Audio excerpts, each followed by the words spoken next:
আমি আজকে অনেক খুশি। আমি 6টা বছর হইলো তোমাকে দেখি না, কিন্তু জানো মা, আজকে আমার অনেক খুশি লাগতেছে যে আমি তোমাকে মাথা গোজার মতো একটা বাড়ি করে দিতে পারছি।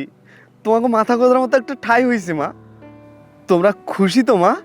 হ্যাঁ বাজান, আমরা অনেক খুশি। শোন বাবা, বাড়ির কাজ তো শুরু করছি, মালপত্র আনা হয়েছে, কিন্তু আরও টাকা লাগবো। তুই তাড়াতাড়ি করে বেশি করে টাকা পাঠাইয়া দে। শোনো মা, তোমাদের জন্য আরেকটা খুশির খবর আছে, যেটা শুনলে তোমরা খুশিতে পাগল হইয়া যাইবা। সত্য কইতাছস বাজান? তুই কি আরো বেশি টাকার কাম পাইছ? না না মা, টাকা পাঠাইছিস না, তবে খুশির খবরটা হইলো আমি বসের কাছ থেকে আগামী মাসের জন্য ছুটি লয়ে লইছি। কেন তুই ছুটি লইছিস কেন? তুই বাড়িতে আইবি কেন? আরে মা, তোমরা না আমার ছোট বোনের বিয়া ঠিক করছো, আমি নাইলে আমার ছোট বোনের বিয়া হইব কেমনে? তাছাড়া আমি আমার ছোট বোনের কথা দিছি, ওর বিয়ের সময় আমি ওর পাশে থাকুম, আমি ওর বিয়ের যাবতীয় কাজকাম করুম মা। ধরেন আপনার পোলা কি কয় শুনেন।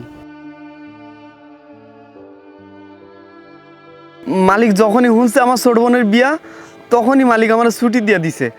আমি আমার মালিকের কাজ খুব ভালো মতো কইরা দেই। তাছাড়া আমি কত বছর হইল তোমাকে দেখি না, তোমাকে দেখানোর জন্য আমার মনটা ছটফট করতেছে মা। এ বাজার, তুই এদিকে কি কইতাছস?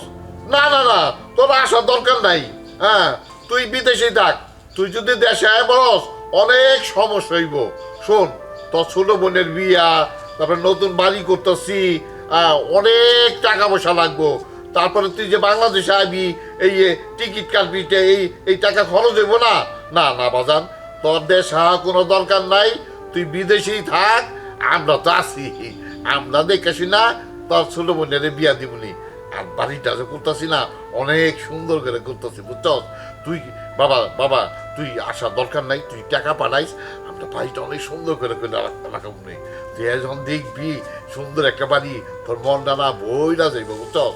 না না না না না বাবা, তুই বিদেশে থাক, বুঝছস? তোর দেশে আসা কোনো দরকার নাই। আরে তোর মা আছে, আমি আছি। হ্যাঁ, তোর বোনের বিয়ে কোনো অসুবিধা না। আচ্ছা ঠিক আছে বাবা, তাইলে আমি রাখি, আমার অনেক কাজ পড়ে আছে, কাজে ডাকতেছে। আমি তাহলে রাখি আব্বা। ঠিক আছে বাবা, এখন রাখ। আমি যেটা কইতাছি ওটা মাথায় রাখিস। বুঝলাম না, পোলাটা কি মাথা টাথা গেছে? সামনে বোনের বিয়ে, টাকা পয়সা দরকার, আর হুট করে বাড়ি আনলে পাগল হয়ে গেছে। খালি বোনের বিয়ে নাকি, বাড়িটা যে অর্ধেক কমপ্লিট হয়ে রয়েছে, ওইটা কমপ্লিট করতে হইব না? এটাই তো কথা।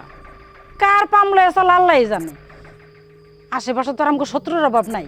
কে কোন দিক দিয়ে ফোন দিয়ে ক্লিক লাগাই দিচ্ছে, দেখো গা। মাইসে তো সহ্য হয় না। আমরা ভালো খামু, ভালো পরমু, ভালো জ্বালানে থাকমু, মাইসে তো সহ্য হয় না।